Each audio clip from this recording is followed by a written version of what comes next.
insane. Love you guys. Mwah.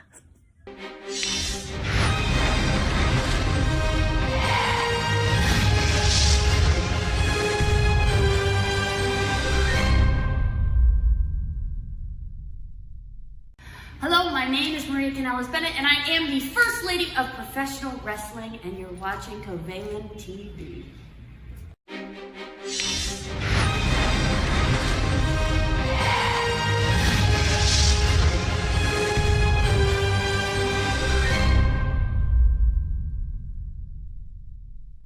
Hey guys, you're watching CovalentTV with my friends, and this is Kayla Sparks here, and make sure you tune in and stay positive and girl power.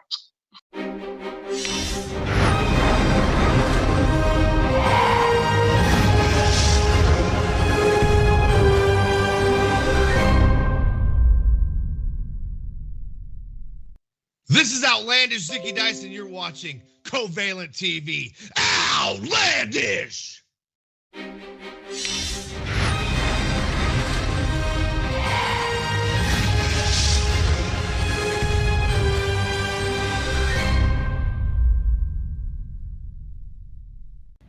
What's up, you guys? This is Ashley Gamboise, La Creme de la Creme, and you are watching CovalentTV.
Friday, ladies and gentlemen, another Friday is upon us, man. The good energy is flowing through the air. The relaxation is on our souls. But let's see how long that lasts. So that means, welcome to your WWE Smackdown and AEW Rampage live review. It's your boy, Mr. Starkson. Big Dub. What is happening, people? What is going on? We hope that y'all are good and y'all are feeling all of the necessary energy to contribute to the show tonight. We got a lot planned for y'all, man. Me and Werner was talking before the show. We ain't gonna get surgical, but we definitely got a nice little, you dig. We finna drop off at the door for y'all, man. We got some things to talk about, and we gonna talk about them because this is our fucking show. And we do the best podcast out there, and we deserve way more attention than we fucking get. And I'm gonna say that until it happens. All right? But y'all know what to do the moment y'all step foot in here, man. Like gang, comment gang, share gang, and donation gang. And I think Matthew Shelton got this shit off to a crazy start. I'm going to have to check this shit one more time just to verify. But Matthew Shelton out the gate came through with the 55 schmackaroo donation, ladies and gentlemen. So that means we are out the gate feeling the vibes of this church. That's it. Can I get some yeah?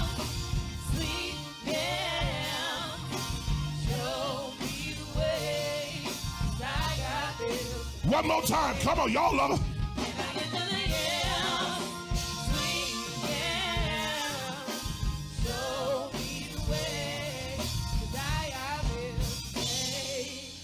That's good. But after you eat, you still gonna have them problems. Tell your neighbor, change the yams to Yahweh. Y'all ready, Mr. Sister? 1, 2, 1. Can I get Yahweh? Sweet Yahweh. And we in this motherfucker, man, out the gate.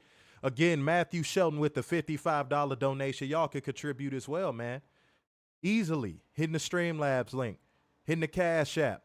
And also hitting them super chats and super stickers. Run it up for your boys right here, man, because we are doing a squeaky clean fucking show. And by squeaky clean, I mean the dirtiest of dirty. But at least we tell the truth, right? We're smut. And I'm damn proud of us being smut. That's right. We are the kings of smut. That's right. That's right. Hell yeah to all of y'all, man. Welcome in, welcome in, welcome in. But guys, we know we got a part to play. The store is just open, so we got to do our job, man. That is bring you beautiful people the news, holding one special, accountable, and bringing you those facts, data, and statistics as we go. And we got something in that regard tonight, both me and Werner. We got something for y'all, man. We told y'all we got a good show planned, so y'all might want to stick around, get your ass in here, kick it, grab your popcorn. It better be the big cheese popcorn. That's my favorite popcorn, y'all. If you buy it from the store, big cheese, that's the shit. It's between Act 2 popcorn, butter popcorn, and big cheese. It's both good. But let's get into the news. Let's go. So apparently we're not done with the Fashion Nationals story. We shouldn't be. We shouldn't be, but we're still going at it. Apparently someone attacked Dave Meltzer for giving out the correct ratings and saying that Tether Babble gave the wrong ratings because that was supplied to him by WWE. I feel bad for calling him a reporter because he's not really one. He's not. But that's not the story of it all. Tony actually responded to Dave. Yes, he did. And Tony said, yeah, and I quote, "These are the same predatory business practices that Jim Crockett Promotions plus many former wrestling territories faced in the 80s. I'm very grateful to all of you wrestling fans who watch AEW, and at AEW is here to stay." Tony Khan has been talking his shit on Twitter for the past 48 hours, and we don't blame him. And typically when Tony is talking like this on Twitter, he has the inside track to maybe a signing, something big happening, but that's normally when you see Tony Khan pop out on Twitter is when he has something going on bigger than what we know at the moment. So we'll see what that is, but most importantly, continue to defend your promotion, continue to be honest, and shouts out to Dave Meltzer for not being afraid of the drones by clarifying that Captain Tether Babble, the unfunny failed comedian, you know what I'm saying, the crooked goatee tether hairline having Alfred Captain Tether Babble, ladies and gentlemen. He set him straight. I knew it was bullshit from the moment that I saw the number. When I saw the number. When I saw 122,000, and the one I saw, it was 122,000 even. How many even ratings do we really get in cable these days? Never. That almost never happens. That's very rare when it happens. So I just really cannot get down with all of the narratives and media being spun about AEW. And now we're manipulating the system with ratings too. That's when you know there's a problem. And not only do people's integrity need to be called out, they need to have their rights to report on this taken away. I think Alfred should be fired for such a lapse. Yeah, he won't be. Eventually, it's gonna. No, Warner. Let me correct you real quick. Eventually, it's going to get to a point of where Forbes cannot ignore it. True. It's gonna get to a point of where his reporting is gonna become so false and egregious in that tone that they're gonna be like, dude, you gotta go. Because now we got their legal team calling us with a misrepresentation lawsuit threat.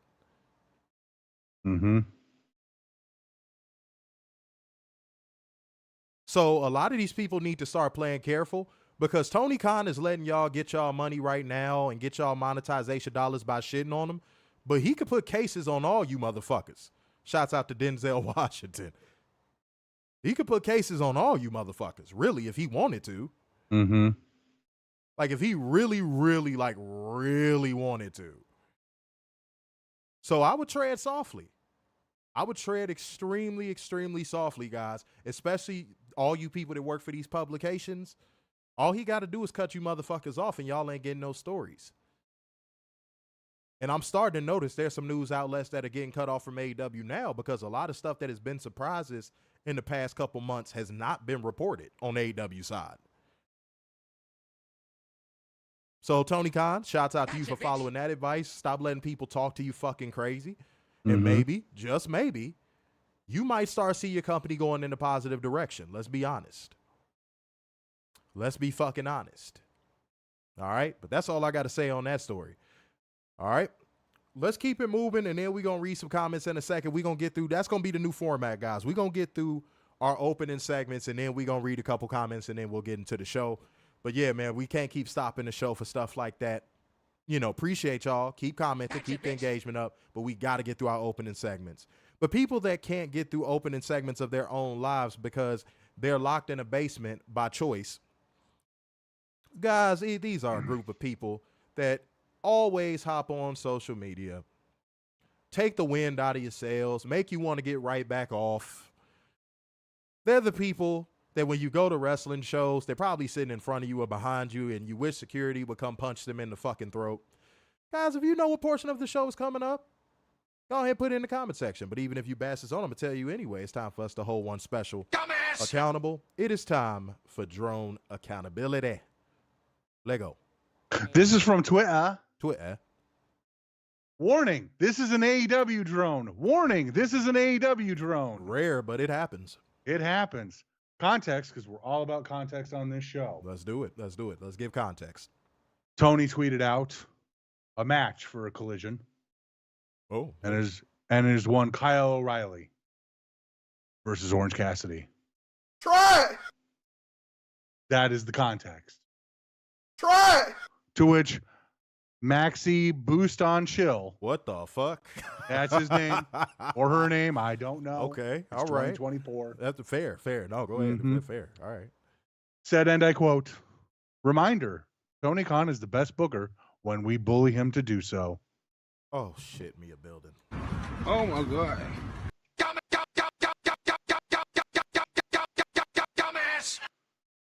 Ooh. But wait, there's more. Mm. Tony responded. I saw that. I saw it. He said, I also respond well to positive reinforcement. Tony, you take 2 steps forward and 97 steps back, if that's even possible. Bro, you made yourself sound like a German Shepherd. Like, let's start there. You made yourself like if a German Shepherd could talk, that's what a damn German Shepherd would say. I respond well to positive voice. Oh my God, can I get my bone now? I'm so happy. I'm a tough action police dog. Like, what are you saying, Tony? Come on, man. You giving these drones ammunition when you say dumb shit like that, man. Come on, man. And that's not cooking, man. You can't put the chef hat on for that one. It's not. It's not. Catherine, get off your horny shit. Yeah, let's keep it pushing, though. We're going to get through these segments. I don't know what to say about that, Tony. I saw that one and that it just, I don't know. Tony Khan, the more and more days go by and the more you book Orange Cassidy, I wouldn't trust you at a barbecue. I wouldn't. You'd be the dude standing over the motherfucker at the grill telling him to flip the burger. Mm-hmm. Come on, flip it. Like, you're giving me the guy you don't want at the barbecue vibes. You gotta reel it in, man. You gotta reel it in. Put some hair on your chest. Somebody go get fucking Tony Khan a bottle of whiskey and some bitches. Thank you. Mm-hmm. Can we go get Tony Khan a bottle of whiskey and some bitches? And the therapist. And when I say bitches, I mean I'm talking about Latinas with two face tattoos, bare minimum. Some they need to toughen him up, man. If anyone gets near him, they'll cut him. Because that Latina with 2 face tattoos is gonna rock your fucking world. Mm-hmm. She gonna be a little crazy. Oh. And by a little, I mean a lot of. Yeah. She gonna be a little crazy, but she gonna rock your damn world. Yeah. She gonna be thicker than a Snicker. She gonna look good. Okay? So somebody get that to Tony stat. Because I'm telling you right now, it's looking bad. It's looking bad, man. Stop saying shit like that on social media, okay? All right. Okay. Now it's time for me to hold one special. Dumbass! Accountable, ladies and gentlemen. Oh, God, I'm sticking to the theme of doozies, and I don't know why I'm doing this to myself because it's actually quite painful, and it gives me fucking ulcers. Context tweet. Here we go. Context tweet comes from screen name M. Just M. Asking, is Penta that bad? This is a twofer, actually, now that I think about it. But M asked, is Penta that bad? First and foremost, what are we talking about here? But let's get to the actual drone accountability. To which screen name Jason, with a Y, responded, Jey Uso, but Mexican. To which the MR Hand 17 said this: the Jey Uso hate is real, and he's laughing all the way to the bank. Penta, not so much. He's good, but not Jey Uso merchandising good.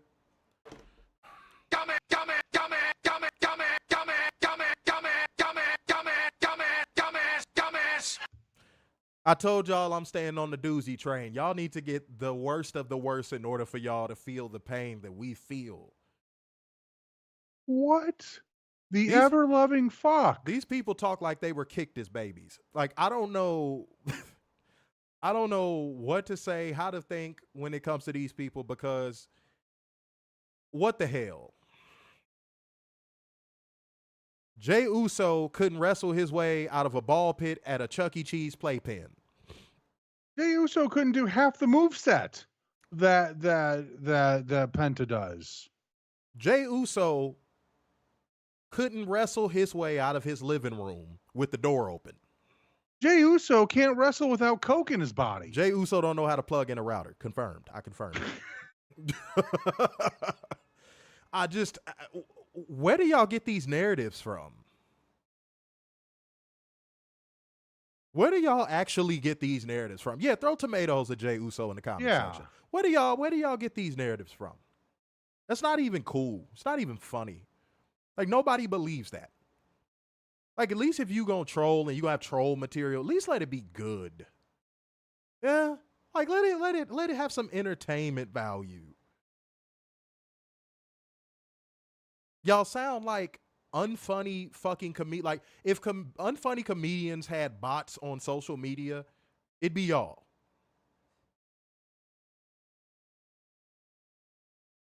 So Andy Dick, if Andy Dick had bots across the internet, it'd be y'all. Some of y'all might not be old enough to remember Andy Dick, but Andy Dick is a dick if you've ever heard anything about him. He's a fucking asshole in real life.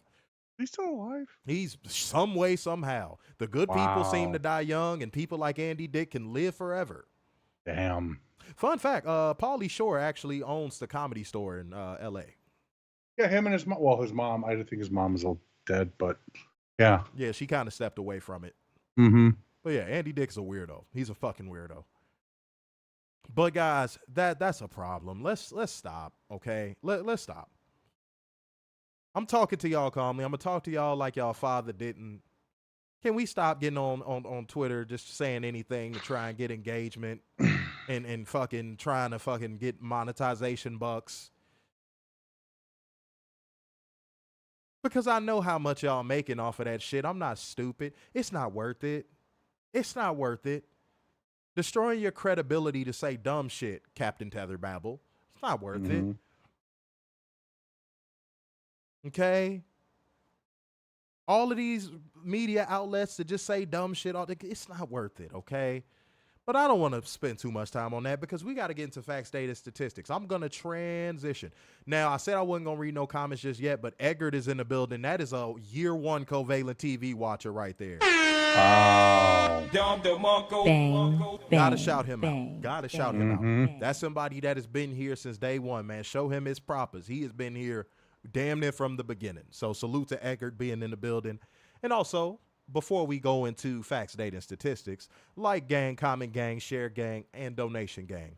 Hit the Cash App, Streamlabs link, or the super chats and super stickers on YouTube. Show your support to the channel. All that good shit. Matthew Shelton can't be the only one stepping up to the plate, man. Y'all got to do the same. So I want to kick off with a fact. A fact is this. Andrade is the WWE Speed Champion now, ladies and gentlemen. The picture was posted tonight. I put it up on the page. Andrade is the WWE Speed Champion.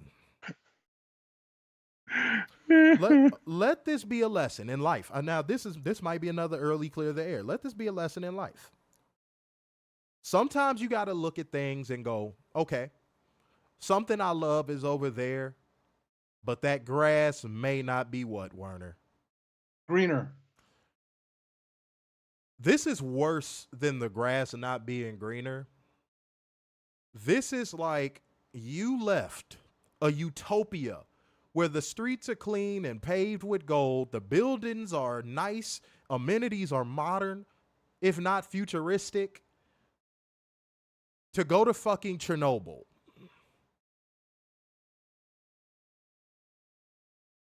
I don't care if your wife is in Chernobyl. If you don't want to get radiation poisoning and end up in the hospital with an aggressive form of cancer, you gonna stay your ass away from Chernobyl. I don't care who's there.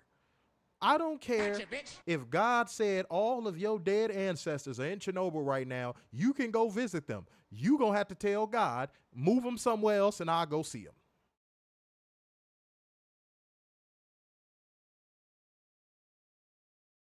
And I thought, and you know what? I gave Jordan Grace a bad rep. I said something that might not necessarily be true. Jordan Grace is actually getting to have her cake and eat it too. Her showing loyalty to TNA has allowed her to be in a position to where her company is working with WWE and she just so happens to benefit from it. So I took the wrong perspective on that now that I thought about it. Now that I actually had the chance to sit back and think on it, I took the wrong perspective on that. Her loyalty is actually paying off because she gets to have her cake and eat it too. Now, do I still think she's going to run to WWE's contract the moment her contract is up? Yeah. Yeah. But as of right now, she's getting to have her cake and eat it too. Andrade, you got a mountain of turd nuggets on your damn plate. And you are looking at Triple H saying, can I get something else? And Triple H is like, this is all we got. And seeing that WWE Speed Championship on your waist tells me that you grabbed your fork, you grabbed your knife, and you started digging in on them turd nuggets. Andrade, I really hope you enjoy it. I hope that every single thing that you get in that company is worth it. You made your bed with goddamn barbed wire sheets. Now you are laying in that motherfucker and you getting cut up and nobody is coming to save you because you thought that you were hot shit and you thought your wife was worth demolishing your own career for. I just want to throw that little fact out there. Werner, you had something too on the data side. Let's get it. I do. So earlier today, I was just perusing the internet.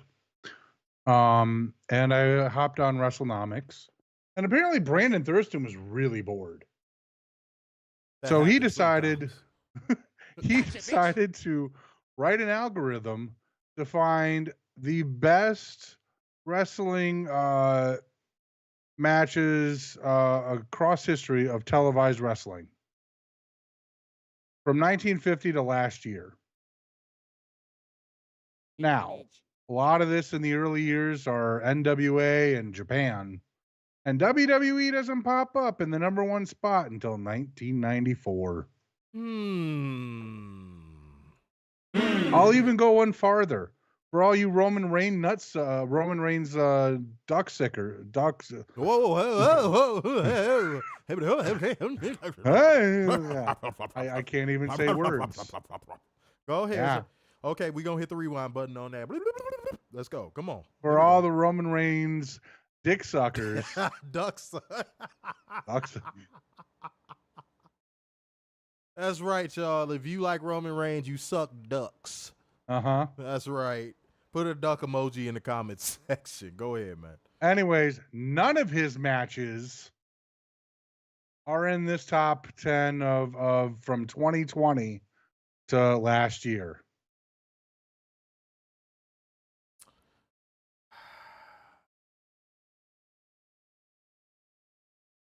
The reason why I just made that noise, y'all, is because there's no surprise to me. And me and Werner were talking about this a little bit before we hopped on live, guys. And this is what I said to Werner. I said, WWE has never been the work rate promotion. That is a misnomer. That is something that has been a perpetuated lie because WWE has had the monopoly for the last 25 years. But WWE, every great WWE match, they've kind of lucked into. Like Bret and Owen was organic. It just kind of happened. Mm-hmm. You know what I mean? Damn, son. How Where'd you good find Shawn and this? Taker work with each other, it just kind of was organic. They never really book the best wrestlers in the best positions to show off how good they are. That's why the territory days were better, because wrestlers could go show off their skill all across the country and not have to stick to going to one promotion to show it. The Von Erichs are a great example of that. Yeah. And I could give countless other examples as well, because a lot of your favorite wrestlers and icons actually didn't come from WWE. That is also something that has been perpetuated by the WWE for the last, I'd say 30 plus years now. Yep. Since, basically since WCW has been gone. They've been saying like, oh, well, Hulk Hogan and Hulkamania is all about, you know, him just coming to WWE. No. Where was Hulk Hogan before WWE, guys? The AWA. Where did he get over before WWE? AWA. I could give more wrestlers. I could give Shawn Michaels. I could give Scott Hall. I could give countless others. These people were established before they went to the company. Vince signed them because they were established. Vince didn't build them from the ground up. The only creation that you can hands down say is a Vince creation is The Undertaker. Yep.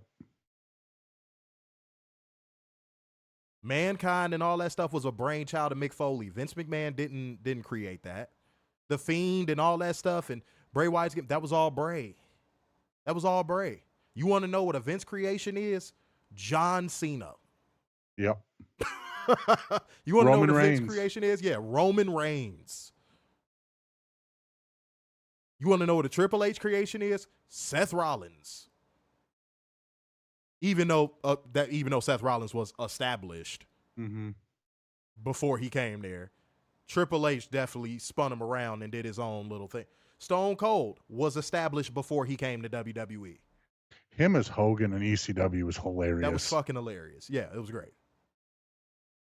Yeah, Moxie Mike said Minotaur. Yeah, Minotaur. That's a Vince creation. The gobbledygooker. Yeah, Hulk Hogan wasn't created in WWE. He was over when Vince signed him. He was over like Rover when Vince signed him.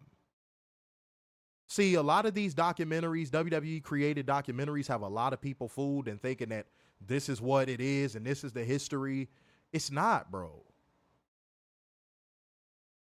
It's not.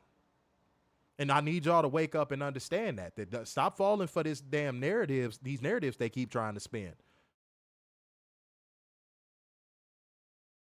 Because if you keep doing that, you gonna end up with WWE brain, like some of these other people believing stuff that ain't even true. So we just trying to go on ahead and give y'all this information. It's 411. Okay. All right, y'all. Go ahead. Real quick. You want to know what the #1 match was of 2022? Sure, let's go for it. Bryan Danielson versus Adam Page. And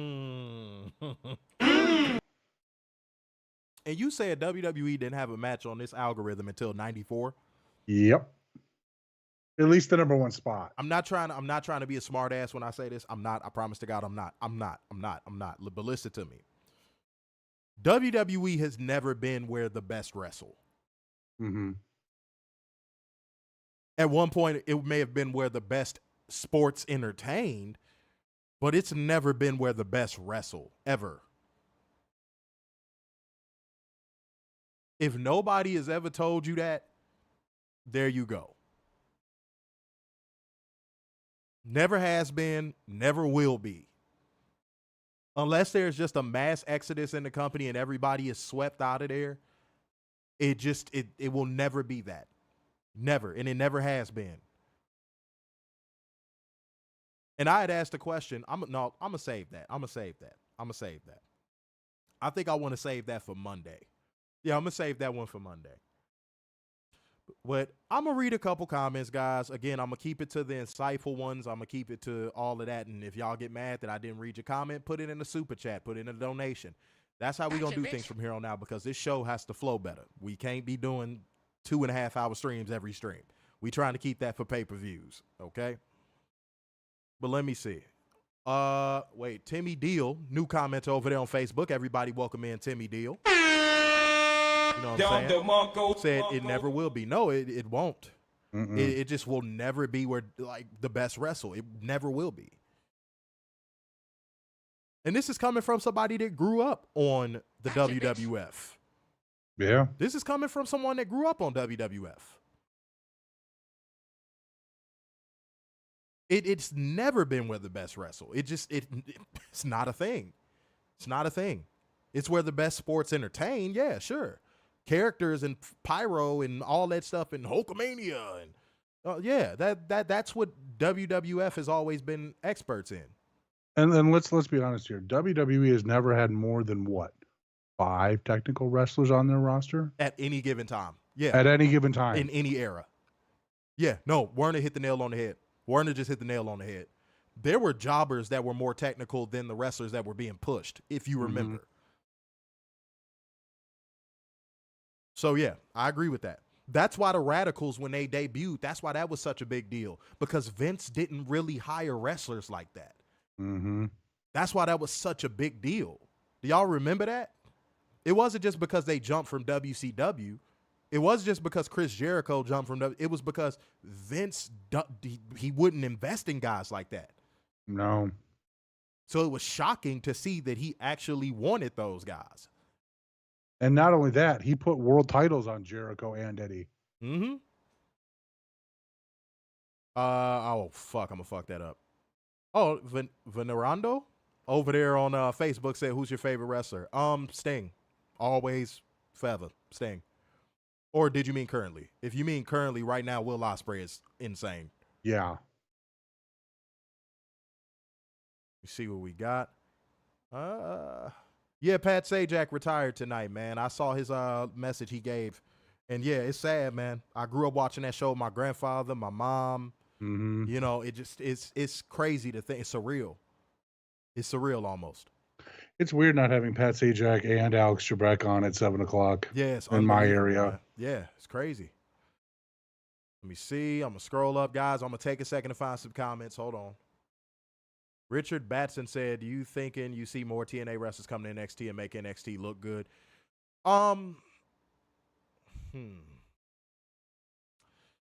This is going to be a one-sided partnership, and I think TNA is going to, by the end of this, go running back to Tony Khan for a partnership. Yep. Very bold prediction. That's a very, very bold prediction. But I think that's what's going to end up happening. WWE is going to do what they do with every other promotion, use and abuse them, let their talents run through the other promotion's talent, and TNA is going to be like, Tony, so when Kenny Omega boosted our ratings and pay-per-view sales, can you do that again? Can you send Will Ospreay over here? I think by the end of this, they're going to go running back to Tony Khan. I forgot to save this, but somebody tweeted TNA has not recovered since Okada kissed the ring in TNA. And that was the kiss of death of TNA. That's interesting. Because think about it, right after that, Scott D'Amore is gone. Now they got this WWE partnership, and it's going. Yeah, I just don't see where this is going to be beneficial for TNA, because if they really cared about this partnership, I'm gonna give y'all some tips about something just in real life. If somebody is invested in you and they're invested in the partnership that you guys have, they're gonna fly the flag in public. Do you know what I mean by that? Not just Jordan Gray showing up and having a match at Battleground and all that stuff. No. WWE would be plastering TNA logos everywhere. Plastering Against All Odds pay-per-view links everywhere. Plastering promotion for Against All Odds everywhere. Have we seen that? Nope. Because it's literally the next week after wait. Battleground. But who have we seen promoting WWE? TNA. What jacket did Jordan Grace wear on NXT? NXT TNA. Where's that? And somebody might say, okay, well, Jordan Grace has an open challenge at Against All Odds, and they're probably going to send an NXT girl over there, Roxanne Perez. That's a nothing burger. And I'm explaining why that's a nothing burger. Because it's always the and then what logic. Okay, cool. Let's say that does happen. And then what? Hey, I think you should give the title to Roxanne. And I wouldn't, and Werner, you know what's funny about what you just said? I wouldn't put it past him. No, I really wouldn't. I wouldn't put it past. I would be shocked if it doesn't happen. Dog, I wouldn't put it past Roxanne Perez showing up and actually winning that belt. Mm-hmm. And it's at Cicero Stadium here in Chicago. She's going to get a huge pop because Cicero has a huge Mexican population. Mm-hmm. She is going to get if she does show up, she's going to get a massive pop. But that's neither here nor there. But what I'm saying is by the end of this, I think TNA, and if somebody said it in the comment section, I'm sorry if I can't see it now, but somebody had said, I don't think TNA survives this partnership. Let it be known that I was the first person to say that the moment I heard about it. Mm-hmm. This feels like they are laying a mousetrap with the cheese on it. That's really what it is. Read a couple more insightful comments. Yeah, or Chelsea Green. Yeah, but like, that's a nothing burger too. That's a nothing burger too. Because then if we flipping that around, who actually expects Chelsea Green to win that match? Yeah, Chelsea Green would be able to actually work again, which would be cool. But like, I don't know, man. Fernando said we own Cicero. I wouldn't say that just yet, because them white people starting to move over there and sweep y'all out. I wouldn't say that just yet, Fernando. You from Chicago? If you are, I've never known that. I know Mr. Mayhem was. I didn't know you were. But yeah. Let me read a couple more. Moxley Mike said WWE will send Natty to job. Yeah. Yeah, that wouldn't surprise me either. Well, that said, all WWE is trying to do is buy TNA so it can file it away like they did every other company. Probably, yeah. Just more content for the network for their 2026 fee rights renewal. Let me see what else we got. Said WWE has never been about in-ring skills. It's always been about the look. Yeah, and Vince was the creator of that narrative. Vince was the creator of who cares if you can wrestle? How many muscles do you have? Mm-hmm. What do your traps look like with oil on them? That's Vince McMahon's game. That's always been Vince McMahon's game. Vince McMahon had to be forced into the Attitude Era. Again, revisionist history don't work on me. Or me. Anybody who knows real wrestling will tell you Vince McMahon was forced into the Attitude Era because he was getting his ass kicked every fucking week. He didn't even want to do the Attitude Era.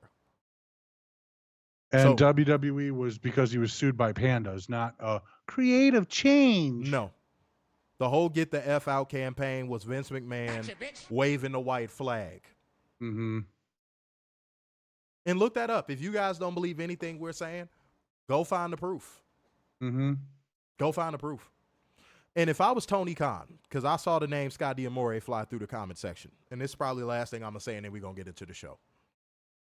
If I'm Tony Khan, if Scott D'Amore is on your payroll and you have him signed, I would announce, I don't know, during Battleground or on that Friday, if I don't know if they're doing a live Rampage next week or whatever the case may be, but like, either way it goes, I would announce during some big WWE moment in the next week or two that you have Scott D'Amore signed right before the show goes on air. Yep.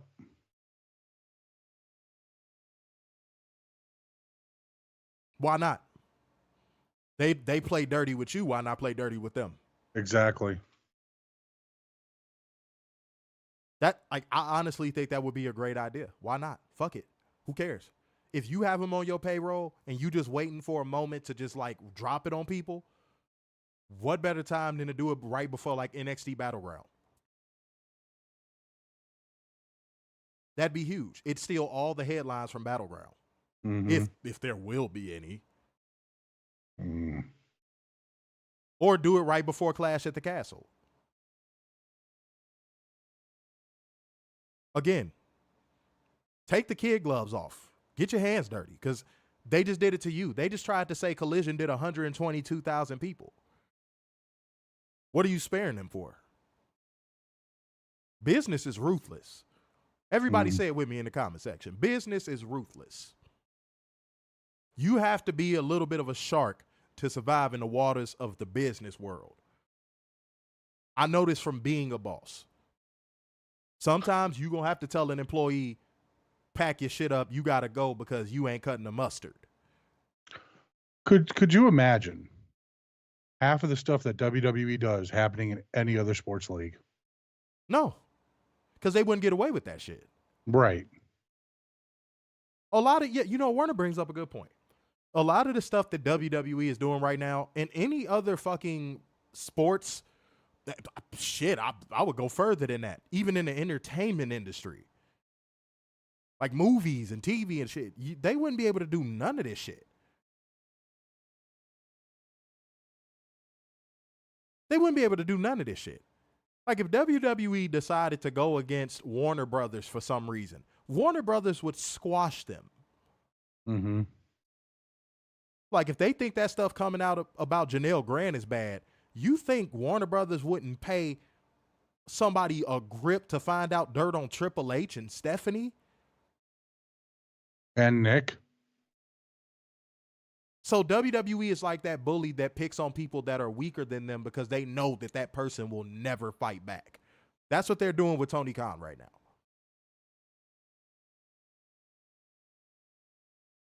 It's plain and simple. And I understand that I just said business is ruthless, but that's why, again, I'm encouraging Tony Khan, dude, take the gloves off. You got more money than them. Mm-hmm. You said that yourself. Forbes list don't lie. You have more money than them. Prove it. Prove it. And not just in free agency. Yeah. Buy ad space during Raw. Mm-hmm. Buy ad space during SmackDown. Buy ad space during NXT. Buy ad space from Peacock during their PLEs that Bubba loves so much. Mm-hmm. Because I'm sure if you come to Peacock with a nice little check and say, hey, can I advertise this real quick? Sure. They ain't going to turn down money. Mm-hmm. Networks don't turn down money. Networks don't turn down money. Come on now. Subscription services don't turn down money. And again, I said this on Collision a few weeks ago when I typed it in. Tony needs to go to the NFL and be like, hey, help me out here. Let's make AEW the official wrestling company of the NFL. And let's get promotional ads going with NFL. Like, let's get Kittle and Penta doing commercials together. Warner, you remember when I said when the Super Bowl was going on, right before the Super Bowl, I'd said Tony Khan should buy ad space during the Super Bowl? Fuck yeah. That was a missed opportunity. It was. That was such a missed opportunity. I don't know why he didn't do that. You have the money. That was such a missed opportunity. For fuck's sake, you own an NFL team. You have skin in the game. Why are you not playing your leverage? That's also a part of business. You have to play whatever leverage you have. Whatever leverage you have to play your cards on the fucking table. And you're not playing your cards. You're folding on every hand. Even when you got 21 in blackjack, you folding. Why are you doing that?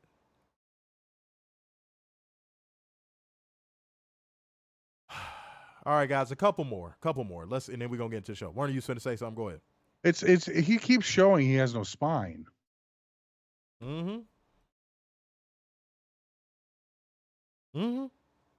It's frustrating as hell. Said Tony Khan needs to host live TV the week of the Super Bowl in the area of the Super Bowl. 2025 Super Bowl is in New Orleans. He's doing that. He said that. They had Collision the night before in Vegas. Or wherever it was this last year. He said that's going to be a thing. Okay. He said on Radio Row, that is going to be a thing with Collision from now on. If he does that in New Orleans, I'm there. I love New Orleans. Yeah. If he does that in New Orleans, I'm there. Confirmed. Eric said AEW will never be partners with the NFL since the NFL is corrupt like WWE. Not to the degree of WWE. No. Not even close. If WWE is 100 on the scale of corruption when it comes to, you know, how they do business dealings, the NFL is like a 35. It's not even close. Like you cut Roger Goodell out of the NFL becomes a better place immediately. Facts. You'd have to cut a lot of people out of WWE to make it a better place. Mm-hmm. Like a lot of people. So, no, I wouldn't even compare the two. That was a really bad comparison. Miedo said, look at Tony Khan. Does he look like he has a spine? Yes. I mean, he's a human. Yeah. I don't know. Why'd I read that one? Okay, but like gang, comment gang, share gang, donation gang. Hit the Cash App, hit the Streamlabs link. You know what I'm saying? Hit the Super Chats, all that good stuff, man. Show the necessary love. Don't leave Matthew Shelton hanging. You know? 2 more donations will send us back to church. Unless you send through 20, then we going straight there. Mm-hmm. But appreciate y'all, man. Y'all really in this motherfucker deep, and I appreciate that. That is love, man. That is absolute fucking love. Okay? All right. Oh, boy. Time to get into Friday Night Smackdown, ladies and gentlemen. Yeah. The show opens with a recap of AJ Styles' fake-out retirement angle from last week that was absolutely garbage, and everybody saw it coming. Mm-hmm. We see Cody Rhodes fuming about it in the loading dock because, yeah, let's be all real here, guys. We all know Cody Rhodes is the toughest guy on the planet. Yep. I'm so scared of him. Weren't you scared of him? Mm-hmm. I'm terrified of him. He's Yeah. He's a scary dude. Scary fucking dude. All right. The Bloodline make their entrance and get in the ring. I'm sorry, the diluted Bloodline make their entrance and get in the ring. The new Bloodline. And Paul Heyman grabs mics for himself and for Solo Sikoa and launches into his usual introduction nonsense that we've heard well over 3,000 times at this point. Yeah, throw tomatoes at the Bloodline, guys. Go ahead. Drop that shit in the comment section. He tells us this is a double proclamation tonight and introduces Tama Tonga, already anointed a fully fledged member of the Bloodline. But from now on, he just won't be known as Tama Tonga, but he'll be known as Tama Tonga, the right-hand man. Anybody else feeling sleepy? I am. I'm feeling a little sleepy. Paul Heyman also calls our attention to, oh, God, Tonga Loa volume on his left and drums him into the Bloodline and tries to call it a night. Solo stops him and blesses us with his amazing mic skills and asks if he's forgetting something. And when Heyman is confused, he tells him to thank them for saving him from Kevin Owens last week. Let me just say this. Kevin Cartman does not look like somebody you need to be saved from. Let's be real here. Nobody is intimidated by Kevin Owens. If you saw Kevin Owens walking towards you, you'd probably just square up. Let's be real honest. Are you afraid of anyone on the WWE roster? Not really. Yeah. Not really. Like, it's not like Brock Lesnar, where if you saw Brock Lesnar walking towards you, you'd be like, where's the nearest exit? If I saw Kevin Owens coming, I'd be like, I'm going to punch him in his fucking belly and he's going to fall to his knees. I'm going to hit him in his solar plexus and he's going to drop.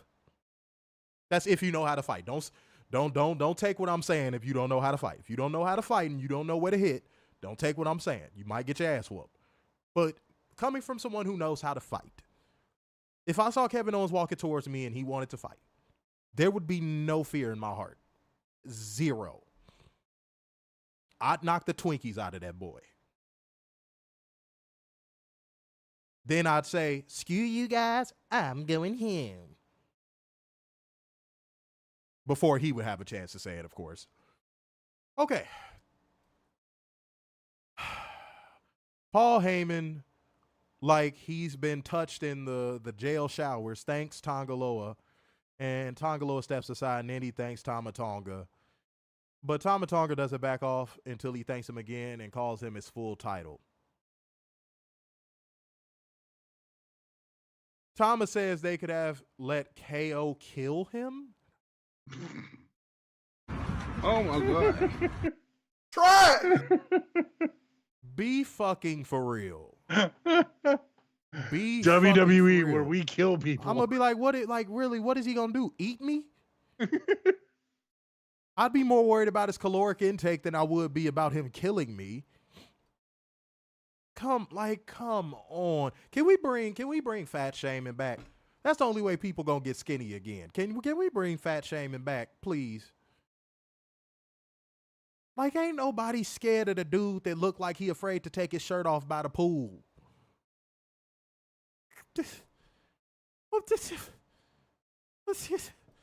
Like, come on, man. All right, let's keep going. This is horse shit. Okay. But yeah, Thomas says they saved Paul Heyman from Kevin Owens killing him. Mm-hmm. And by orders of the tribal chief, Heyman wants to return the favor to the family, says he got here early today to do wise man things. And all he's been hearing since he's arrived is Kevin Owens is looking for a piece of any member of the bloodline. And out comes Kevin Owens. Kevin Owens hits the ring, but quickly gets overwhelmed by that damn numbers game. And the Street Profits make the save. Okay, look. Can we pack the Suburb Profits up at this point? Can we please pack the Suburb Profits up? Like fair statement here. We know nothing is going to lead to anything with them like it doesn't with most people in the company if they're not handpicked. Can we stop? Their fucking theme song is corny. Their presentation is corny. And you know why all of these things are corny? Because they always lose. They are a joke. Mr. Mayhem just said it. I was literally about to say it. They are a joke. Can we stop? Nope, they're gonna go on as long as the New Day. I beat the twag like the body can. I'm in the bag in the god. Yeah, what? Like, stop it. Stop it. It'll be Montez Ford, Angelo Dawkins, and B-Fab for life. And B-Fab could take a long walk off a short pee of her damn self. What has that girl contributed to anything? She born as all hell. I'm going to be honest. B-Fab looks like that girl that you see in the club, right? And it's like 6 bad bitches. And all 6 bad bitches, you see 4 of them throughout the course of the night they boyfriend come there. And you're like, okay, I still got 2. Then the other 2 start kissing each other. And then all you are left with is B-Fab. And you walk up to B-Fab in that club, and she is the one with the worst attitude out of all of them. Mm-hmm. She ain't even the prettiest out of all of them, but she got the biggest attitude. As soon as you walk up to her, she like, get the fuck away from me. You like, wait a minute, bitch. Whoa. You should be happy I walked up to you. That's B-Fab. And that's B-Fab on the main roster right now. All these bad bitches. But yet, for some reason, B-Fab is sticking around. She's just there, soaking up the vibes. Garbage. Try it. Lord. Rhea said, I've seen blood tampons prettier than B-Fab. Ooh, shit. Wow. Ooh, shit. Damn. Wow. Tell me how you really feel. Jeez. You wipe that damn makeup off of her face, that girl is a 3 at best. I saw a picture of her without makeup, and I said, woo. Woo. Go look at a picture of B-Fab without makeup, y'all. It is frightening. It is frightening. It's damn frightening. Let me see what else we got. Let me see. Yeah, hold on. Wait. Mo Dunn said, yeah, that's why a girl like B-Fab will be standing by herself in the club. Mm-hmm. Meanwhile, her 6 other friends are getting some type of action. She's a designated driver of the group. Cause she the one with the nasty attitude. She's the girl that keeps the men away. B-Fab is, I don't understand why that girl has a job. I say that with all due respect and love. I don't know why that girl has a job. She's literally not good at anything. And if somebody feels I'm wrong, please, I beg of you to make a defense for damn BFAB. And then when you done making a defense for BFAB, I got some 409 that I want to come to your motherfucking house with and clean your eyes and your ears with, motherfucker. Much love, y'all. Like gang, comment gang, share gang, donation gang. If you like it, what you seeing, man, hit the Cash App, hit the Streamlabs link. You know what I'm saying? Or hit the Super Chats if you're on YouTube. Y'all better stop playing with us in this motherfucker. And hit the like button. Yeah. If you haven't already. All right? Yeah. But yeah, BFAB can eat a dick. She probably does. Okay. Mm-hmm. But yeah, they ran the bloodline off. And then after that, we see Bianca Belair and Jade Cargill walking backstage to send us to Britt. Back from commercial. Solo, no one can hear him, Sikoa gets on Paul Heyman's case backstage and demands he gets a 6-man tag match made tonight for the main event. And if he said he doesn't get it, it will be Heyman versus Tama Tonga in the locker room. That is the gayest shit I've ever heard. You said that to a grown man. Oh. That is the gayest shit I've ever heard. That's like when an inmate tells another inmate, I'm going to see you in the showers.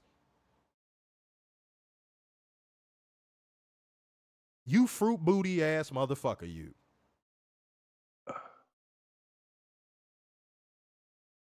Again, I'm trying to figure out why he has a roster spot on the main roster. Because his mic work is trash. It's god awful. Atrocious. His match quality, not that much better. And the dude has a fucking, you know what? I ain't gonna talk about it. I ain't gonna talk about it. Let's move on. We ain't going for a 2-hour stream. I told y'all that. Timmy Deal is dying laughing. Welcome to the show, man. This is the type of show we give. We keep it real here, man. Mm-hmm. We ain't for all that nonsense. We ain't for all that that phony baloney bullshit. Okay? But much love, man. Hit that like button if you're enjoying it. Hit the donations if you're enjoying it.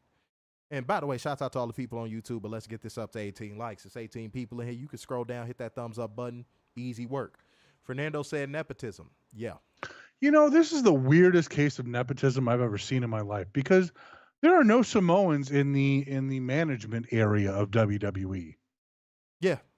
The nepotism has become egregious. Like now it's to a point of where they dominate 70% of the show. Mm-hmm. And it's only going to get worse. Mm-hmm. Like once Zilla comes over, once Jacob Fatu finally finds his way on TV and they stop protecting Solo Sikoa. Because at this point, you got to realize it's a sunken cost with Solo Sikoa. You have to realize it. Mm-hmm. He's a pudgy, fucking useless fuck. I don't understand it. Matthew Shelton said we are sitting at 141 people watching live on Twitter. There we go. We got over 160 people watching live across all platforms, man. And Timmy Deal, if you like it, what you seeing over there on Facebook too, man, share it to some groups. Mm-hmm. Share it to some wrestling groups, man. All right, next up, we get Bianca Belair and AEW Cargill going against Candice LeBoring and Indi Hartwell. Hi, Indi. The crowd, for some reason, you would have thought they started dropping $100 bills from the damn ceiling for the way that they was popping for this average-ass match. You would think. So, like, they were going so crazy. To watch Jade Cargill do the same things they could have watched her do in AEW if they knew how to flip a channel.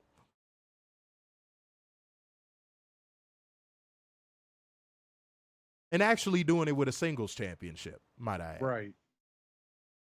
But okay, that's what this crowd likes. Cool beans. Bianca Belair and Jade Cargill win by pinfall with the wheelbarrow DDT suplex combination. And at a certain point of this match, Alba Fire and Isla Dawn and goddamn Shayna Baszler and Zoe Starr come out there. So, of course, you got to think they got involved in the post-match, right? They sure did. But just for Jade Cargill and Bianca Belair to get the upper hand, to which I said, what was the point of having them out there? Facts. What would make you think we would take these tag teams seriously as a threat to Bianca Belair and Jade Cargill if the moment they run in the ring with them, they get finishers hit on them? This company books in reverse. What a waste. Yeah. But as we've said, those titles are cursed and they will continue to be cursed. Look, Solo wouldn't have aura if God came down from heaven and ordained him the new Jesus. Yeah. You understand? Moving on. Nick Aldis, Warner's guy. Oh, God. Nick the boring Aldis man walks himself. up to Cody Rhodes with his Democratic presidential election hair. I wanted to fall asleep at this point. And I really did. And he says he knows how Chody feels.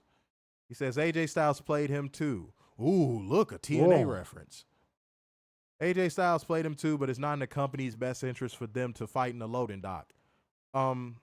Nick Aldis, yes, it is, because it actually make your program interesting. Never mind. No, we don't care about interesting here at WWE. Yeah, it's okay. It's okay. Cody Rhodes tells him somebody's going to get hurt and it's not him. Dude, no one believes you. Ever. And Nick Aldis should know better than anyone that he's got to step outside of this and let them handle it. And then hashtag old IY make their interest to send us break. Then, goddamn, Apollo Crews' interview backstage. Before he could say anything, he's attacked by Legado del Fantasma, and that match is now off. Darn. I really wanted to see that match too. Yeah, it broke my heart. Broke my heart, bro. I was looking forward to it all week. Dude, I just can't get over Cody Rhodes pacing like a tough guy. Jesus Christ. If Cody Rhodes was walking towards me wanting to fight, I'd probably fill out a ballot. I'd probably laugh in his fucking face. Okay, here we go, y'all. LA Knight appears to demand answers from Nick Aldis, who says Logan Paul isn't here again. No. What a shocker. And A part-timer doing part-time things. And shows him proof on Snapchat, and LA Knight explains how he'd play Tetris by shoving foot up his ass. Pause. Some people are into that, LA Knight. But then Lil Bow Wow rolls up to ask once again why everything isn't about him, and LA Knight says he thinks he has a match to fill the gap that Aldis suddenly has. Pause. Nick makes the match, and Carmelo grumbles about it, and he said that he cooked him for the past 3 weeks, and I said, if you don't stop. That's a lie. Yeah, throw tomatoes for Mellow Bow Wow. Please and thank you. Please and thank you. Please and damn thank you. Talk about the biggest flop and failure on SmackDown being Carmelo Hayes. Now he's a comedy jobber. Yep. Yeah, now he's a comedy jobber. Which we told y'all would happen. Maria was like, Carmelo is him. And I was like, no, he's not. And that's going to be exposed on the main roster. And well, here we are. What do you know? We don't say shit for fun, y'all. We don't say shit for fun. We really try to get on here and tell y'all the truth. Okay, but salute to LA Knight, man. He's probably the best mic worker they got right now. Yep. All right. Grayson Waller versus Johnny Gargano, because who the hell asked for this? But Grayson Waller wins by pinfall with a flipping kill switch. Okay. Grayson Waller is born to watch in the ring, and so is Johnny Gargano. But I think Johnny Gargano is born to watch in the ring mostly because of the WWE limitations. Whereas Grayson Waller, I think, is just generally garbage. I don't think that there's anything that would be different if he was outside of the company. He is a WWE PC baby. I don't think he would be any better outside of the company. I think he's just trash, and he's always going to be trash. That's why I don't think he would get much on indie bookings. Yeah, Moxie Mike, a missed flipping kill switch. Yeah, that Grayson Waller is another one of those guys that I don't understand how he's on the main roster, how he is a tag team champion, or why TV time is allocated to him. Moving on. Backstage, Nick Aldis arrives with a bunch of security to tell Cody Rhodes that AJ Styles is arriving momentarily, and he wants to avoid things getting out of hand, and security was there. Woohoo. Bad for commercial was still when Nick Aldis. Your boy was getting a lot of segments tonight, Warner. You know, I was right again. I couldn't sleep much last night. I really was ready to fall asleep seeing this motherfucker. Here we go. Moxie Mike said him half-inch man. That's funny as hell. Let's keep it going. So AJ Styles shows up. This is the dumbest shit in the world. So he sees AJ Styles and the security is right there, blocking AJ Styles and the Good Brothers. Right? Mm-hmm. If something is on site and you see red when you see somebody, why are you letting security stop you? So what? Because he doesn't see red. So what Chody does is he storms off and he walks to the ring and he goes, "We can do this, no security, no nothing." And they make their entrance, the club does, and security guards rush past them to block them off from Chody as Nick Aldis gives them orders. And AJ Styles gets on the mic and says he doesn't care what Chody wants. And Chody gives him a title shot, but not in any regular match, an I Quit match. AJ, take your lesson from Richard O'Shea. Run. Uh-huh. Or as Bray Wyatt used to say, run. Just run. Run, dude. I don't know when your contract is up, but dude, they are destroying your legacy. They are absolutely, positively taking a massive duke on your damn legacy, dude. You are actually going to say the words "I quit" to a dude that got hair like a fucking Backstreet Boy. Mm-hmm. And talks like a John Cena fucking ripoff. It's not a good look, AJ. But any thoughts, Warner? You know, I think we put out of context him pacing back and forth. It looks like he was having a temper tantrum, like a 2-year-old, waiting for AJ to show up. Who didn't get his toy? Catherine gets it. Catherine said nobody is stopping you if it's on site and you are pissed. That was the point I was getting at. Yeah. That was the point I was getting. That's what made it look even dumber. It's like, dude, this is a guy that you just like have so much vitriol towards, and you're like, oh no, not 5'6" security. And here's an element of storytelling that WWE forgets about. Is Cody going to get fined for attacking security officials? Oh, we don't talk about that. No, we don't. Because this show just collapses on itself most weeks. Right. And I've made a decision to just not let these shows get to me anymore. Because they're never going to change and this product is never going to get better. So why waste my time and my voice on being upset about a product that insists upon itself in the most negative way possible? Just saying. Just a thought. Just a little, little conception. Okay? Well, I said exactly, if you're trying to fight someone, no, that's stopping you from getting to them. Yeah. Let's move on. Oh, by the way, let's not forget Nick Aldis during that segment. Uh-oh. The hell? Somebody calling me on Skype? What the hell? Why is it flashing? That was weird. That was weird as hell. It started flashing like somebody was calling me. That shit is strange. That's weird. That's really strange. I've never had that happen before. Wow. Okay, I'm gonna look into that. That's really creepy. Like someone's trying to get my attention or something. Should I check behind myself or something? Okay. All right. I'm like, let me check behind myself. All right.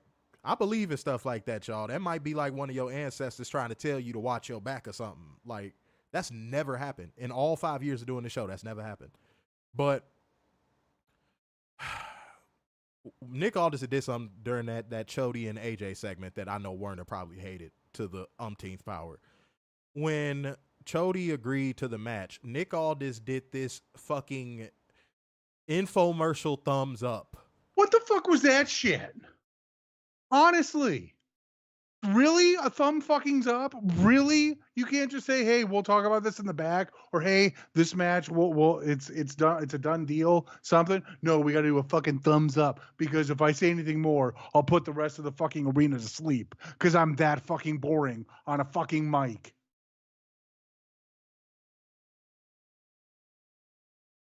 Well, Werner, I told you this product insists upon itself. It's like they know how bad their shit is, but they're just like, yeah, we're going to lean into it. Why not? Let's lean into it. What could it hurt? And that's my problem with this fucking show, is that it just leans into everything that it shouldn't lean into. Like, if it's something good, they burn it to the fucking ground. They do it over and over and over and over and over and over and burn it into the fucking ground, right?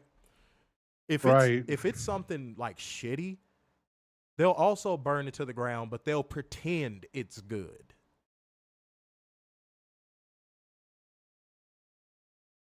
I don't know what to make of that. Yeah, thumbs up in the chat. Why not? Do thumbs up for us. We're worthy of a thumbs up. I'll give you that right now. We are worthy of a thumbs up. Oh, boy. Timmy Deal said it's boring. It is. It's nonsensical, too. And your leadership is telling you, we don't care. And then Mo Dunson said this company is creatively dead. We've been said this company is creatively bankrupt. Now we got Nick Aldis doing fucking infomercial thumbs up. So next week, anytime there's a match that's proposed, that's all he has to do. Yep. Oh, and by the way, guys, this is way, way out, but I want to let everybody know, man, this is what happens when y'all contribute to the show. We will be covering WrestleCade in Winston-Salem, North Carolina. You know what I'm saying? That's going to be fire. They have some fire shows there. Just got the media passes today. So I am excited about that. That is in late November.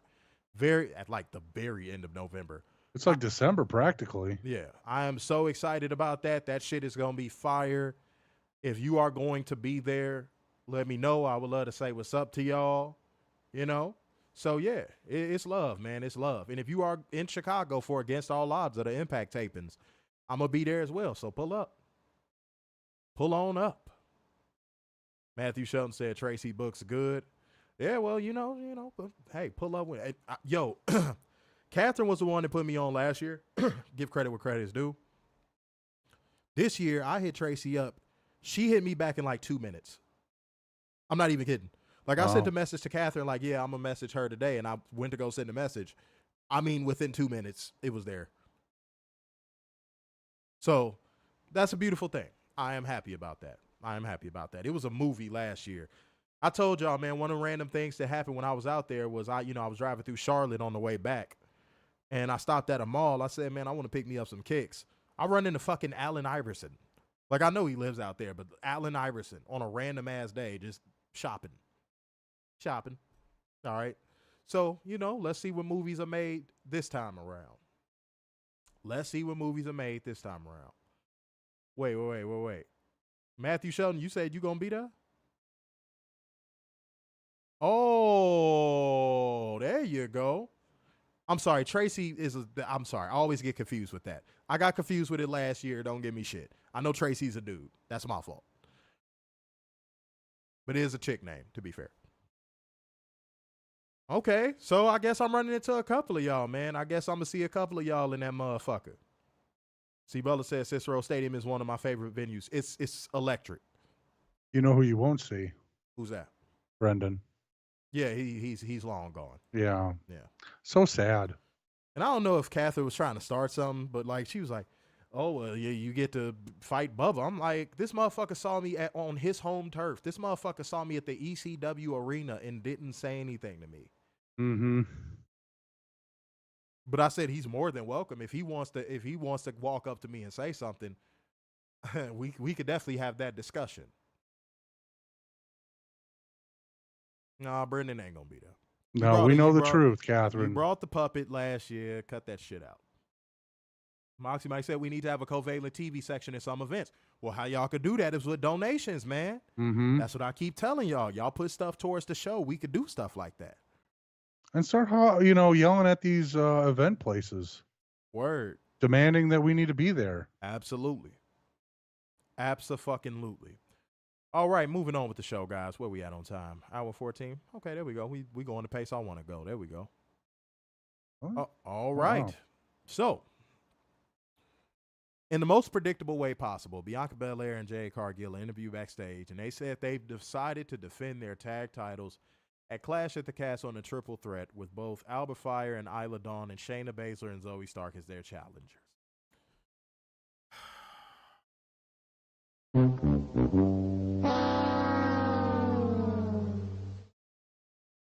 Next up, Carmelo Bow Wow going against Los Angeles Knight. Let me be honest. Here's the only credit I'm going to give Carmelo Bow Wow. He could bump his ass off. But then again, so can a cokehead.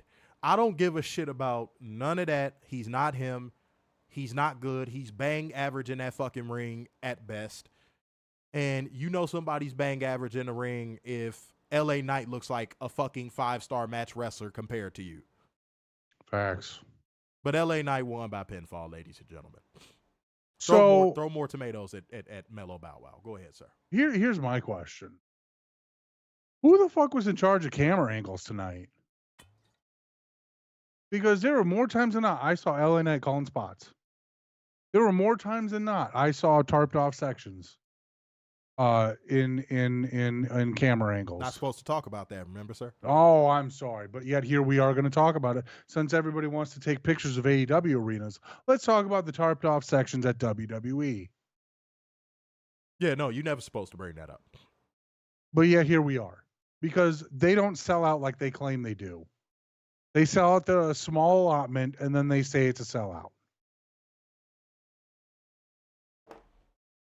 Guys, I'm gonna be 100 and then some. When I was doing media for Raw After Mania, there was a group of about 90 people standing in one spot, and I'm like, what the hell? Why are all these people standing in this one spot? This is weird. And I'm getting my media credentials. I'm getting my motherfucking pass. I'm getting all this stuff ready. Getting equipment ready, all that good shit. Forgot my charger in the car. Had to run back out and get it. And I walk back in, and they giving these 90 people a speech. Do y'all know these 90 people were seat fillers? Wow. And this is Raw After Mania, guys. You mean the Raw After Mania that was 19,000 people sold out, and we had to make a smaller set and all this other nonsense? Yeah, they had seat fillers. I don't care if people say, oh, that's such a small portion of the crowd. They had seat fillers for a Raw After Mania. In the Attitude Era, it wasn't no damn seat fillers. Mm-mm. The arena was packed to the rafters. How do I know? I was there. Mom, miss you every day. My mom took me. Rosemont Horizon. Sitting in the nosebleeds, looking out at the motherfucking arena, and it's a sea of people.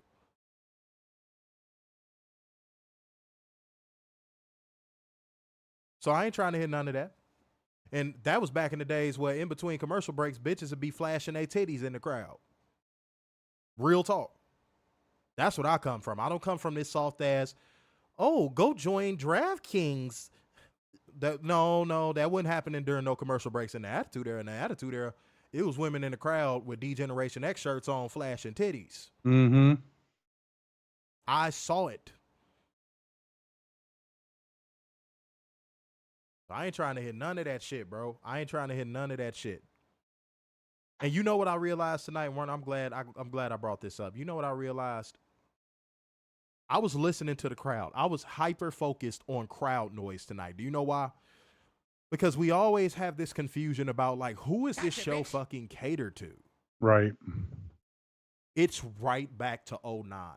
I listened and I was like, all you hear is fucking kids. Yeah. Because we'd be confused. Because I'd be like, I don't even know if this is for kids. Mm-hmm. Right? Right. All I heard tonight was kids.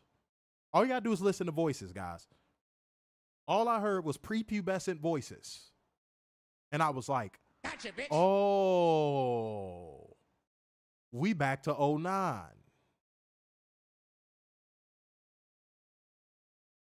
So don't be surprised if they start going fully PG again, y'all. Even with the Netflix deal. To all you people thinking that because they're going to Netflix, it's going to be a more mature show. Can you stop? Can you stop? Can you go find the nearest street and grab the stop sign from it? Moving on.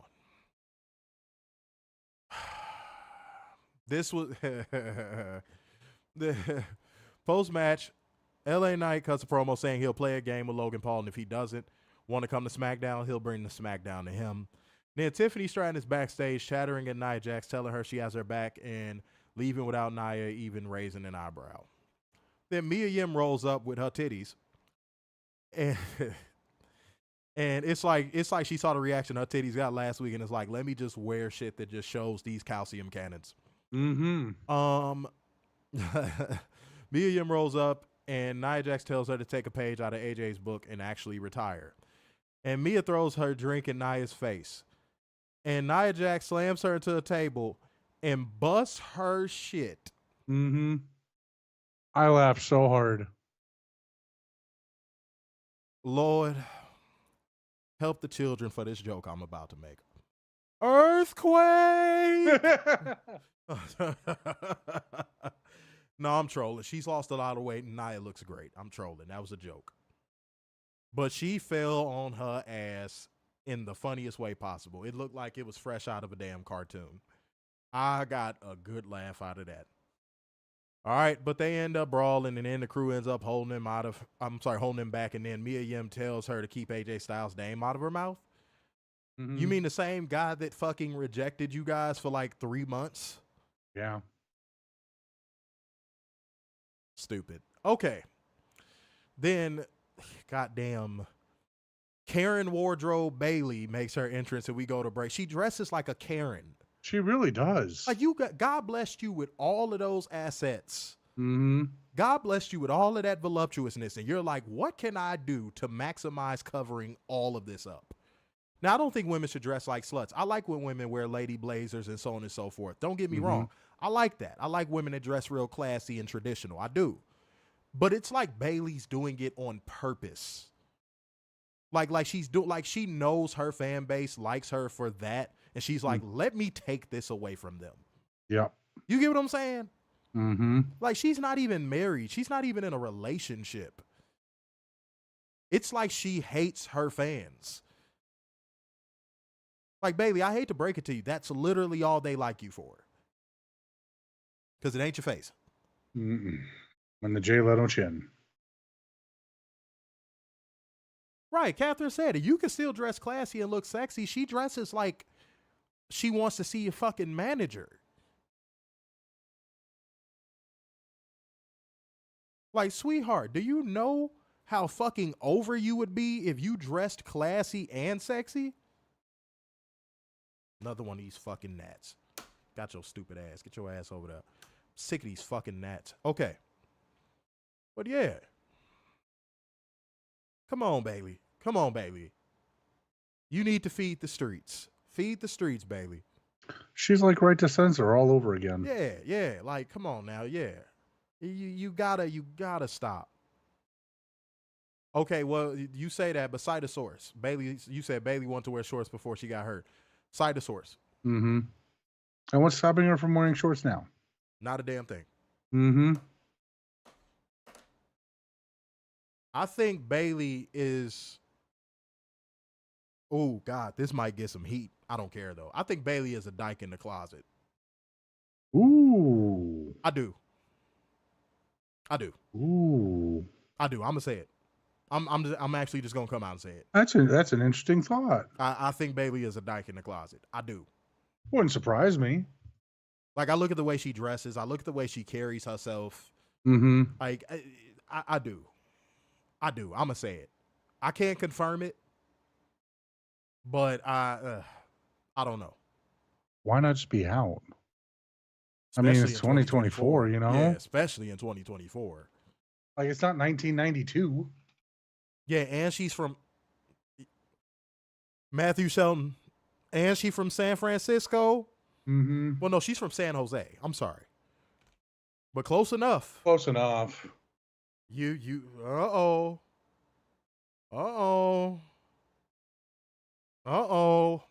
We might be connecting some dots. Not going to, let's just move on. Let's move on. Until she comes out, that's how I'm going to feel about it. I'm just going to keep it a buck. Mm-hmm. All right.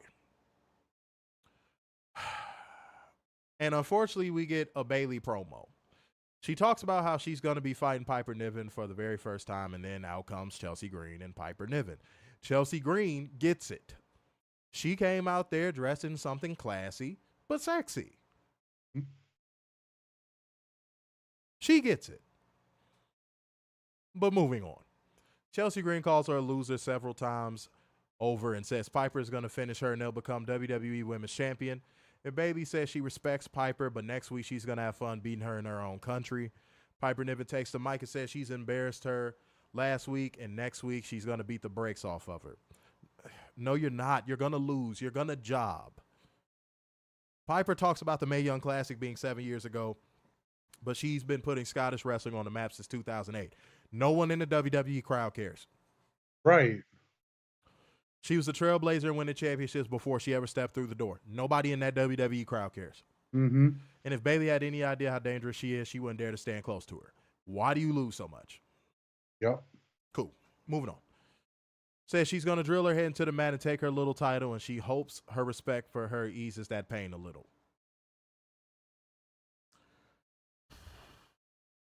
Oh my God. Any thoughts, sir?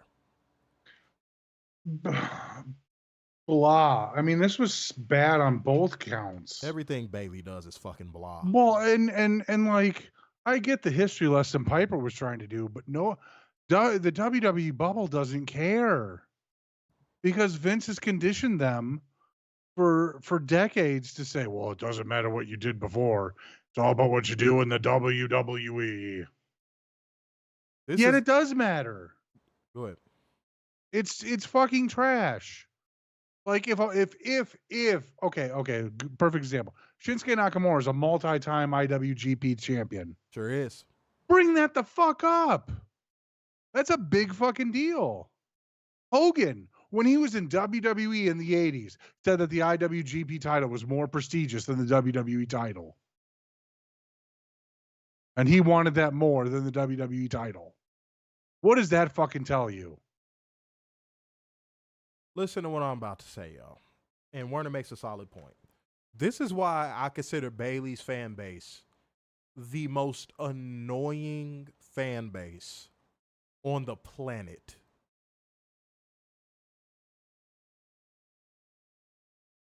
Y'all signal boosted this average at best woman who used to have a hugging gimmick to being a world champion. Y'all don't shut the fuck up about her, but yet there's nothing about Bayley that makes you go, oh my God, she's so great. There's nothing about her. Y'all still holding on to the nutsack of that fucking Bayley Sasha Banks match from TakeOver, which if you go back and watch it, it wasn't that great. Mm-mm. The crowd kind of sort of carried that match. Just like how they carried every match at Backlash in Puerto Rico. And in France. And soon to be a Clash of the Castle. With their fucking singing. Again, revisionist history don't work on me, bro. Because, again, you're talking about stuff that I was there.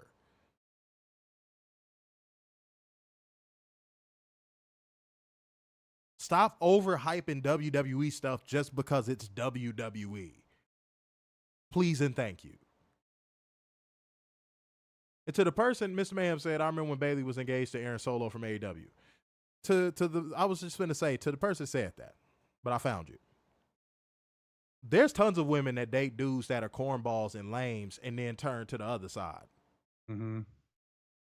And then will be like, oh, well, I'm not interested in men because this guy hurt me. And it's like, okay, so you're not a lesbian because you want to be a lesbian. You're a lesbian because you're heartbroken. Mm-hmm. But we can't talk about that. We can't talk about that. We can't talk about that. We can't talk about that. Elise said, I'll take Bayley over Liv. Sorry, not sorry. We don't care for the apology no way or another. I mean, that's your choice. But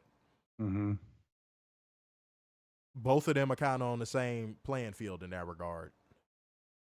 Both have fan bases that signal boost them to stardom, which we do not understand why. Well, and hell, Liv got signal boosted to 2 titles. But I do think Liv Morgan is capable of better character work than Bayley could ever dream of. But we never got the chance to see that because when it looked like they were about to give her character work with the whole bathtub thing, they ixnayed it. Mm-hmm. I think that was just Vince being a weirdo. Yep. Yeah, get her in a bathtub. All right, moving on, guys. Lord. Okay, we are here. Wait, not yet. Back for commercial. Chelsea Green and Piper Niven to discuss your celebration details when they run into Naomi and Nick Aldis. And Naomi, yet again, they have her talking like a fucking blaxploitation character. They have her talking like damn Pam Grier. So I'm moving past this. I don't even want to talk about it. I don't care what got set up. I'm moving past it. I'm over it. And why care about the main event? Because Kevin Owens and the Street Profits would just win by disqualification because Solo would fucking hit Montez Ford with a damn chair. Mm-hmm. And it's not like the match was good before that anyway. But back in the ring, Angelo Dawkins was clobbering Solo Sikoa, but Tonga Loa cuts him off and beats him down. The Bloodline puts Kevin Owens through an announce desk. And Kevin Owens is such a dumbass. Dude, you're going against the Bloodline whose colors are red and black, and you're on SmackDown, which the colors are blue, and your Neutron is blue letters, and you come out there in red and black gear.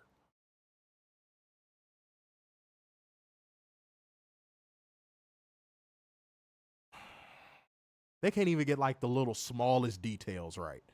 Mm-mm. But they put Kevin Owens through the announce desk Shield style, and they stand tall as Paul Heyman puts his head in his hands and only reluctantly throws his wands up. -10. Never gets better. Will never get better. No moment. -10, no moment. This show sucks. It'll never get better. Like, it's so bad, y'all. Now, I'm going to go results based for Rampage, guys, because I actually want to get some fucking rest. I am beat the fuck up right now. All right. Penta versus Butcher in a match that I won't say it was the best. I won't. It was there. But Penta picked up a win, and it was good to see Penta pick up a win. Mm-hmm. Then Chris Jericho makes his entrance, accompanied by Big Bill and the Titty Sucker. Yep. And he made his way to the commentary table where he lectures Matt, Save, Big Money, and Menards on how to properly do the job. And he walks off as the Titty Sucker glares at Matt, Save, Big Money, and Menards. Then the Elaine make their entrance with Billy Gunn, and Max Caster compares their opponents to January 6 rioters during his rap. I didn't have coffee. Try it. I hit the wrong button. The Elaine defeats some jobbers. And they do the stupid fucking scissoring. Shane Taylor Promotions cut a promo on Top Flight and Action Andretti, making fun of the Martin brothers for always being injured. Shane Taylor, you look like you have a BBL. Shut the fuck up. Mm-hmm. Like, you're not remotely intimidating. Dude, I've seen you in real life.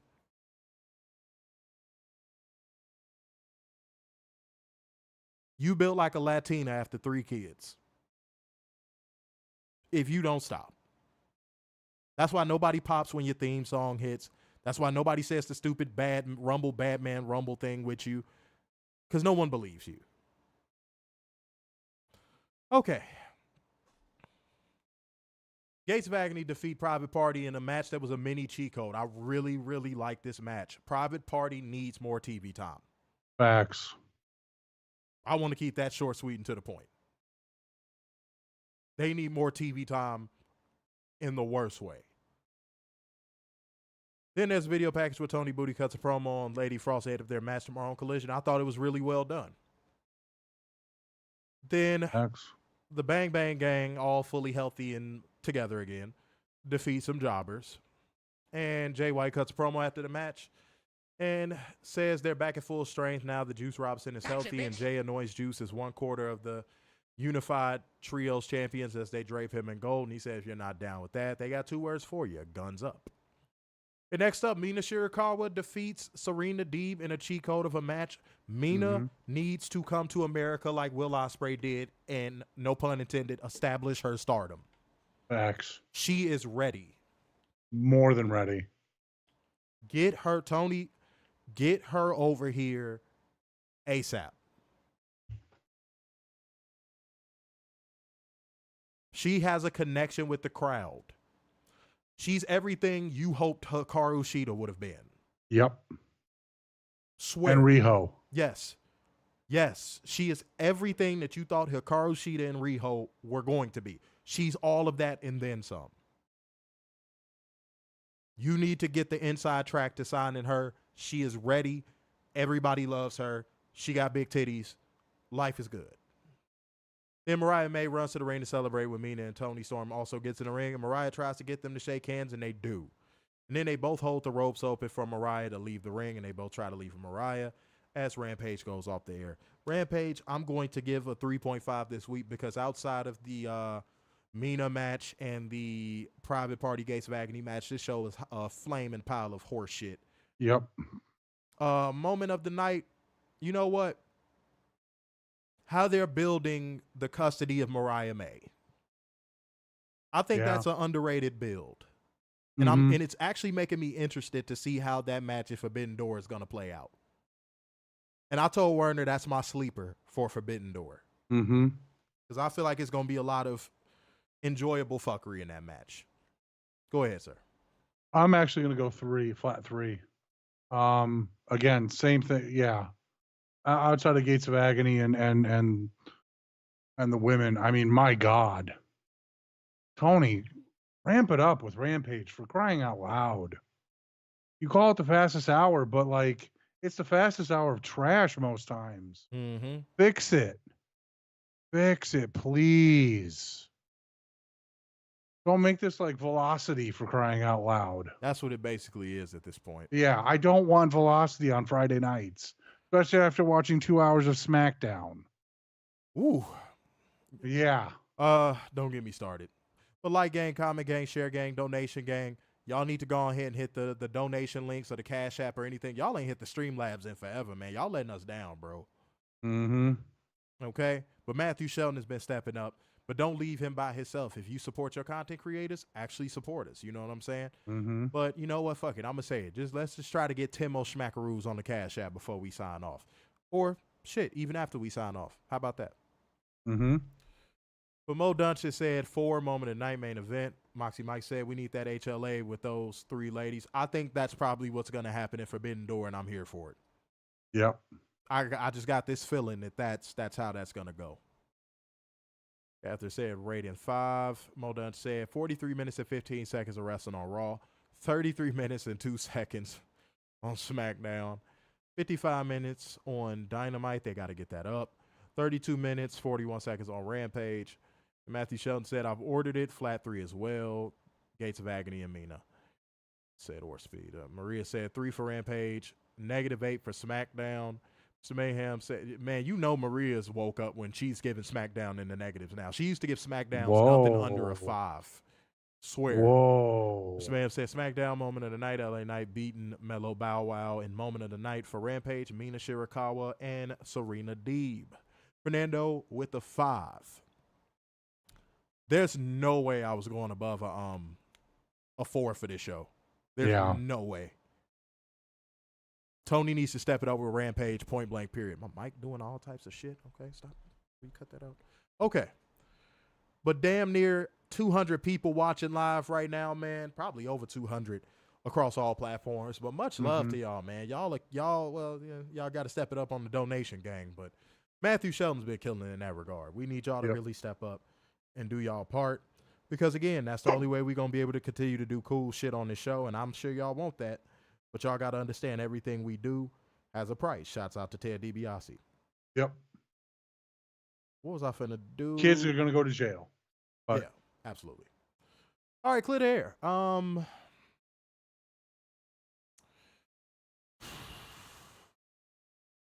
going to go with an old saying. If it seems too good to be true, it probably is. A lot of things in this life don't come easy. So don't assume that. I see a lot of people in 2024 carrying themselves that way, like life is just supposed to be something you just breeze through and it's easy. And no, you got to put in work to get where you want to be. And even if you do put in the work like we do, you still might get fucked with people not supporting you the way you deserve to be supported, because maybe they might have some hidden jealousy. Maybe they don't want to help. Maybe they're lazy. Who knows? But either way it goes, you're going to be blessed in the end. For hard work, you're going to be blessed in the end. And people who matter will actually notice that. But don't try to easy mode your way through life, because that's only 1% of people that get to do that. And even those people eventually run into an obstacle of some kind. And that's why I want to clear the arrow. Take the time to read past the headline, because headlines can always be misleading. And it's basically judging a book by its cover. Take the time to go past the headline and read the content and make an informed thought on what you just read, versus just, oh, well, Tony said this and that means it's law, or Triple H said this and this is law, and I didn't read anything else because it's all in that. Yeah. That words just now? Yeah, that's just words.